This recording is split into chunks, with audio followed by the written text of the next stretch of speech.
দাদা কল্যাণী যাবে? হ্যাঁ ম্যাডাম আমি যাব, ওঠো। আরে ম্যাডাম আপনি আপনি আপনার টাকাগুলো পেয়ে গেছেন? টাকা? কিসের টাকা?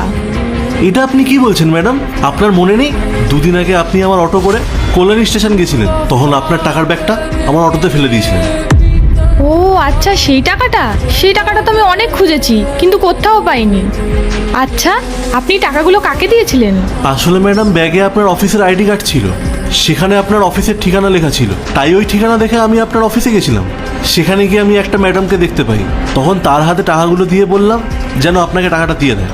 আর সত্যি বলতে ম্যাডাম, অতগুলো টাকা দেখে আমি আমার লোভ সামলাতে পারিনি ঠিকই, কিন্তু আমার মনুষ্যত্বকে আমি হারতে দিইনি। আমার এই অটোতে কিস্তিও বাকি ছিল, আর খুব টাকারও প্রয়োজন ছিল। গিয়ে আপনি ওসব কথা বাদ দিন, কিন্তু আপনি সত্যি ওই টাকাগুলো পাননি? না, আমি তো পাইনি। কি? এটা কি করে সম্ভব?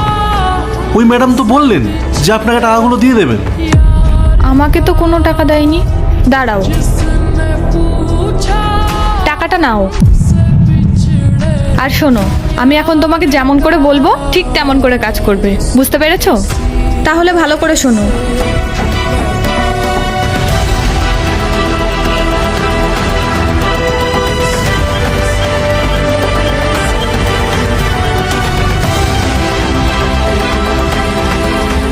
বুঝলে তো তোমায় কি বোঝালাম?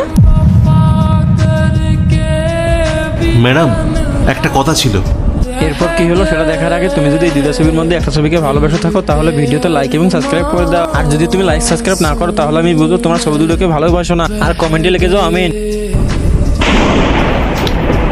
কি ব্যাপার, তুই আবার এসেছিস? আমি না তোকে আসতে বারণ করেছিলাম? ম্যাডাম আসলে একটা ভুল হয়ে গেছিল, আগের বার যে টাকাগুলো আপনাকে দিয়েছিলাম সেটা অর্ধেক ছিল, তাই বাকি অর্ধেক টাকাটা আপনাকে দিতে এসেছি। আসলে ম্যাডাম সেই দিন এতগুলো টাকা একসাথে দেখে না নিজের লোভটা সামলাতে পারিনি। আগে আমি আমার নিজের ভুলটা বুঝতে পারিনি। হ্যাঁ জানি আপনিও দেখেননি, কিন্তু ওই যে ওপরে বসে আছে ভগবান, উনি সবসময় দেখছেন। আর ম্যাডাম দয়া করে আমাকে পুলিশে দেবেন না, আমি আমার ভুলটা বুঝতে পেরেছি। তুই যে চোর সেটা আমি তোকে তখন দেখেই বুঝেছিলাম। ম্যাডাম আমাকে বলেছিল ওনার 1,00,000 টাকা হারিয়েছে, আর তুই আমাকে 50,000 টাকা দিয়ে চলে গেলি। ম্যাডাম আমি না বুঝে অনেক বড় ভুল করে ফেলেছিলাম, আর আজকের পর থেকে কোনোদিন এরকম হবে না। আপনি প্লিজ আমায় ক্ষমা করে দিন। বন্ধুরা নেক্সট পার্ট দেখতে চাইলে পার্ট 2 লিখে অবশ্যই কমেন্ট করে যাও।